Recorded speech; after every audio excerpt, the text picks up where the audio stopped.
U.S. beef prices have been surging in recent years as our cattle herd shrinks.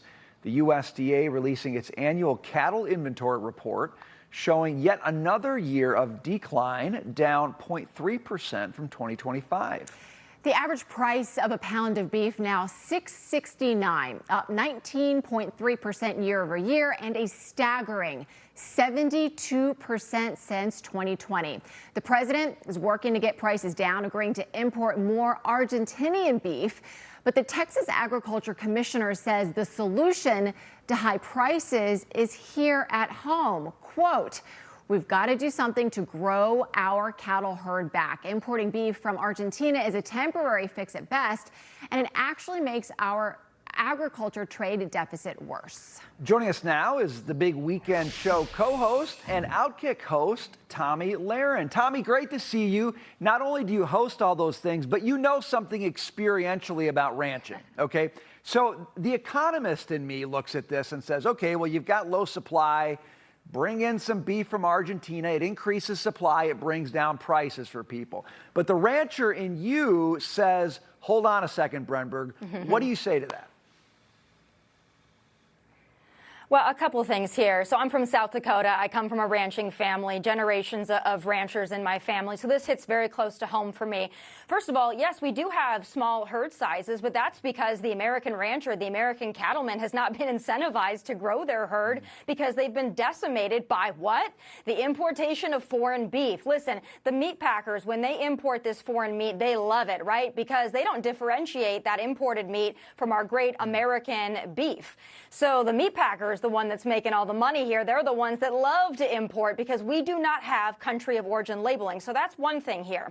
But I would also say this, the American rancher right now, even though you're seeing these high beef prices in the grocery store, that doesn't mean your American rancher, your American cattleman is getting rich off this. In fact, they've been struggling for, a long time, at least the last couple of decades in particular, to make ends meet. So really, it's enforcing antitrust laws on the four big meat packers. That's a big one here. But if you want to import foreign beef, all right, but you got to label it country of origin labeling. That's the only way to save the American cattleman. Tomi, you make so many good points. I'm glad you mentioned the country of origin issue because I do think that if people knew where their food was coming from and they had the choice between picking something that is domestically grown and slaughtered and produced right here in the United States and it was clearly labeled, more and more folks would say, you know what, it might be a little bit more expensive, but I'm willing to pay an extra buck or two here or there because I know it's going to support an American rancher and an industry that we need right here in the United States. I also want to ask you about input prices. During the Biden administration, those input prices went sky high, and the truth is that they're just not coming down. They're not still going higher. It is moderating, but prices are high because once they go high, they don't come back down. Is that really what's driving this too from the ranching perspective? Is it expensive to operate ranches now?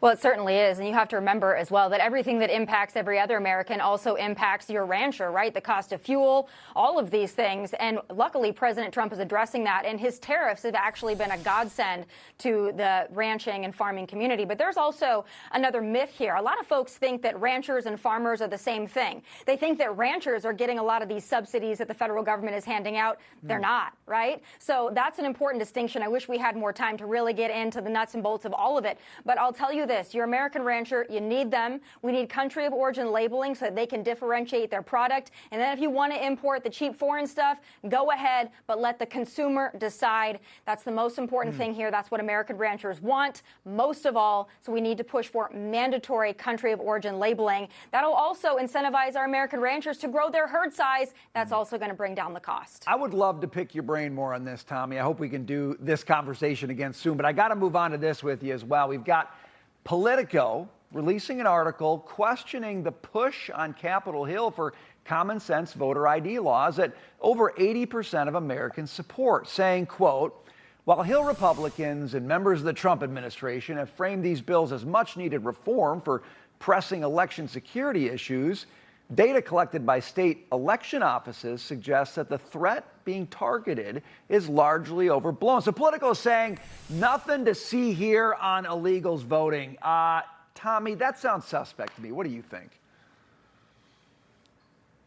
Yeah, it also reminds me of when they said, you know, we don't have any fraud in Minnesota. There's no leering centers here that are making a ton of money and have no kids at them. Yeah. So every time a Democrat says that, you just say, hey, listen, we want to look at the voter rolls. We want to make sure that our elections are safe and secure. If you say it's not a big problem, then why don't we just go ahead and do it so we can make Americans feel more safe and secure when they go into that voting booth, that their elections are being protected. The majority of Americans, the vast majority, support voter ID, also proof of citizenship. It's something that we have to do to maintain the integrity of the elections. And you know what? If it's not going to make a big impact, then why are Democrats kicking and screaming about it, Brian? Tomi, I know you are such a passionate advocate for the SAVE Act, the voter ID legislation, that you are really pushing for Republicans to kind of set aside the filibuster. Tell us why you think that this is the right opportunity and the right moment to do that. Yeah, because it's all that matters, right? Securing our elections, in my opinion, is all that matters. And I think it really also puts Democrats on record. If they want to voice their opposition to it, all right, let's do a talking filibuster. Let's bring it to the floor. Let's push the issue. And Scott Pressler has really been sounding the alarm on this early vote action, saying that there are a lot of Republican voters out there that are not going to turn up in the midterms if they don't feel like Senate Republicans and Republicans in general in Washington are fighting for them. This is the simplest thing to go to the mat for. In my opinion, all that matters. They got to get this across the finish line. President Trump can't do it all on his own. It's time for Senate Republicans to step up to the plate and knock one out of the park. Tomi Lahren, that was a meaty conversation in every respect, and we appreciate it. Thanks for being with us tonight. Thanks, Tomi. Good to see you.